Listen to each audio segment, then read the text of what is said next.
पुरानी हवेली गांव के बाहरी इलाके में स्थित थी, रहस्य में डूबी हुई।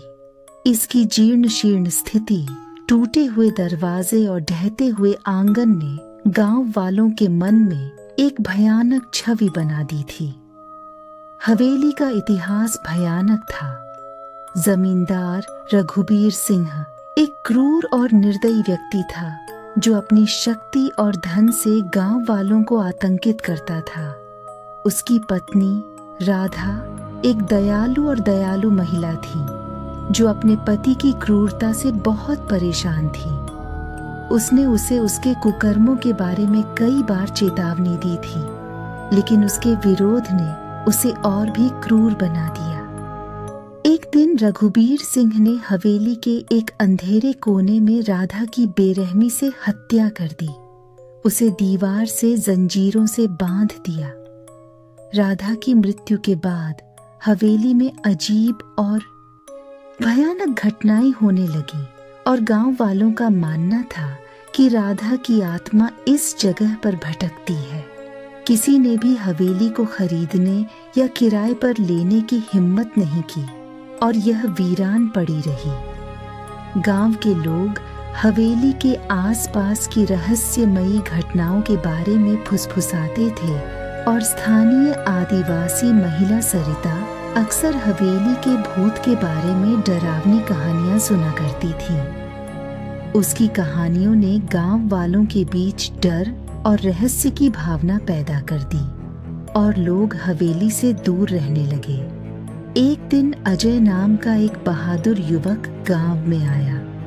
उसने रहस्यमयी हवेली के बारे में सुना और इसके रहस्यों को उजागर करने के लिए वहां एक रात बिताने का फैसला किया। गांव वालों की चेतावनियों के बावजूद अजय हवेली में घुस गया और अंदर जो कुछ भी था उसका सामना करने के लिए दृढ़ संकल्पित था।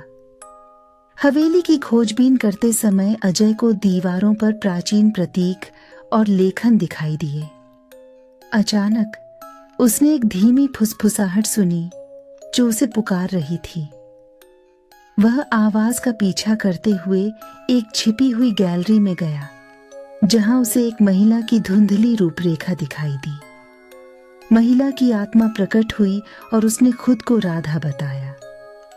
राधा ने अजय के साथ अपनी दुखद कहानी साझा की, जिसमें बताया कि कैसे रघुबीर सिंह ने उसके जीवन को नरक बना दिया था और आखिरकार उसकी हत्या कर दी। उसकी आत्मा शांति और न्याय की तलाश में हवेली में भटक रही थी। अजय ने राधा को शांति दिलाने और उसकी मौत के बारे में सच्चाई को उजागर करने में मदद करने की कसम खाई। अजय ने हवेली की तलाशी ली और हवेली के काले इतिहास और राधा के दुखद भाग्य को उजागर करने वाली प्राचीन पुस्तकें और दस्तावेज पाए। उसने ग्रामीणों को इकट्ठा किया और राधा की कहानी साझा की और साथ में उन्होंने राधा की आत्मा को मुक्त करने के लिए एक धार्मिक समारोह आयोजित किया। समारोह के बाद हवेली में शांति की एक अजीब सी भावना छा गई और राधा की आत्मा को आखिरकार सांत्वना मिली। हवेली की अंधेरी और भयावह छवि गायब हो गई। उसकी जगह एक नई ऊर्जा ने ले ली। अजय की बहादुरी और दृढ़ संकल्प ने ग्रामीणों को एक मूल्यवान सबक सिखाया कि सत्य और करुणा सबसे कठिन चुनौतियों को भी पार कर सकते हैं। उन्होंने सीखा कि जब हम किसी के दुख के बारे में जानते हैं तो हमें इसे अनदेखा नहीं करना चाहिए, बल्कि मदद करने का प्रयास करना चाहिए। राधा की कहानी ने साबित कर दिया कि सत्य की खोज और करुणा का विस्तार सबसे कठिन समस्याओं को भी हल कर सकता है। नैतिक चुनौतीपूर्ण परिस्थितियों का सामना सत्य और करुणा के साथ करें। कभी भी किसी के दुख को अनदेखा न करें, इसके बजाय मदद करने का प्रयास करें। यह साहस और मानवता का सच्चा सार है।